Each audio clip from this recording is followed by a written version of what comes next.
O presidente Bolsonaro mencionou na semana passada que gostaria que fosse de um valor próximo de R$ 300 aí o pagamento desse novo Bolsa Família, do novo programa social. O senhor acha que esse patamar é razoável, é pertinente, que havia uma discussão no Ministério da Economia de ser um valor um pouco inferior a isso?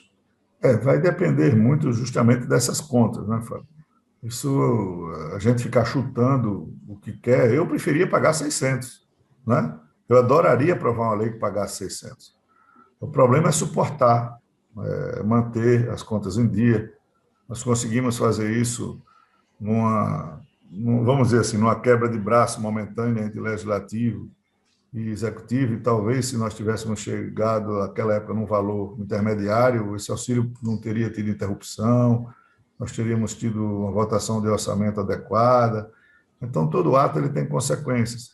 Então, de querer votar, nós queríamos votar o que desse mais conforto para a população carente. O problema é que esses números têm que ser respeitados, observados, e você partindo do inicial hoje do Bolsa Família de 89, como ele parte na base, se você sair aí para 270, 300, é um ganho monumental para aquelas pessoas que estão ali e ficarão, e outras entrarão, né, comporão um número maior de base de pessoas que receberão um novo programa social.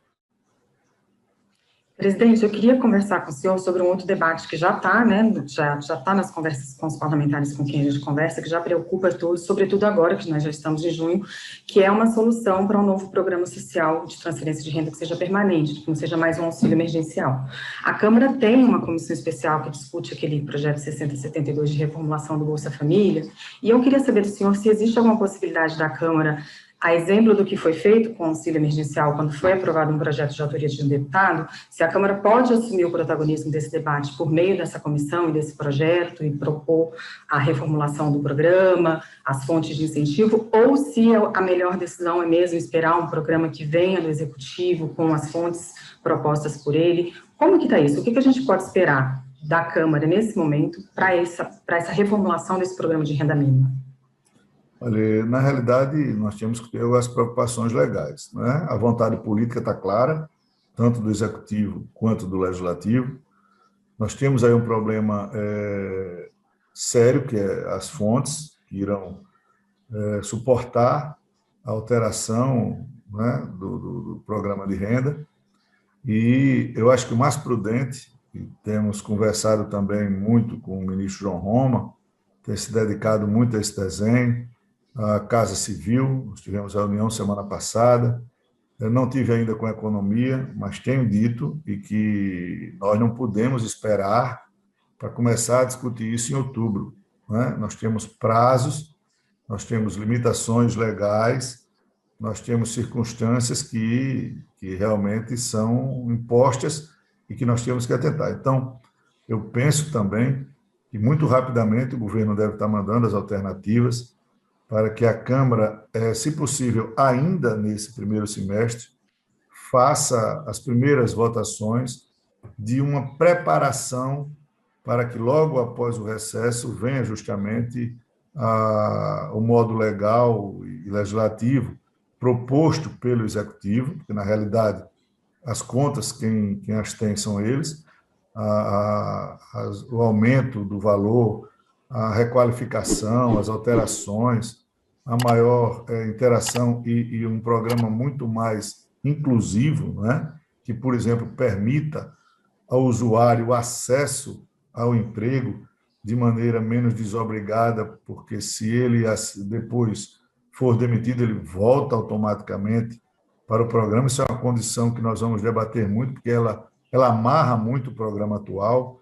O Bolsa Família ele é importante para aquelas pessoas que estão abaixo da linha da pobreza, mas ele é limitante, ele é escravizante, ele não dá liberdade para que as pessoas progridam socialmente, tentem voos mais altos, se qualifiquem, procurem um acesso ao emprego formal de maneira mais adequada. E essa diferença, além do valor, ela será determinante para o futuro dessas pessoas, para que elas possam ter a garantia da sua subsistência, da subsistência da sua família, com dignidade de poder se alimentar, porque é o básico hoje, e ter acesso a buscar e a sonhar por voos mais altos.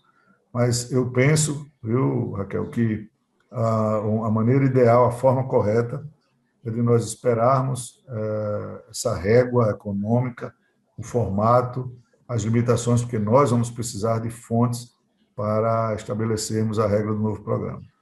E tanto a Câmara quanto o Senado, nós tivemos diversas oportunidades de reafirmar o compromisso de respeito ao teto de gastos, né?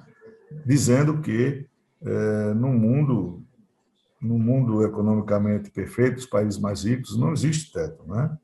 A garantia de uma economia, a necessidade do orçamento em ser voltado para aquelas situações que a cada ano se mostram urgentes e emergentes. Mas o Brasil, sim, ainda precisa dar demonstrações claras de que tem rigor fiscal, de que tem respeito ao teto de gastos, e nós estamos, paulatinamente, diariamente, mantendo esse respeito. Nós sabemos que o problema para a criação do novo programa não é financeiro. A cada mês a arrecadação do governo federal aumenta mais, né? Nós não temos essa situação. Agora, o nosso problema esse ano, justamente, é o problema orçamentário e as adequações que serão feitas legalmente para ajustar essa folga. Não será feito nenhum tipo de programa, no meu ponto de vista, que desobedeça essa regra. Já se tentou algumas saídas, mas, ao final, tanto o Executivo quanto o Legislativo primam com esse cuidado. Agora, também nós não podemos fechar os olhos, obedecendo todas as regras, para essas pessoas que estão nessa situação.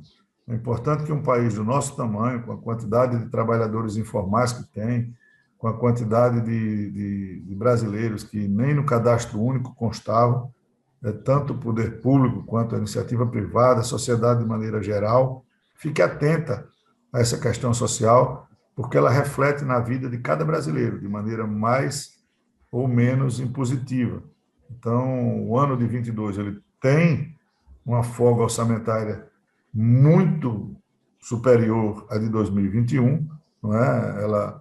Há uma previsão de despesas ali discricionárias que sai de 30 e poucos bilhões esse ano para 120 e poucos bilhões ano que vem, né? Então, só que a régua ela não se mantém nesse tamanho, né?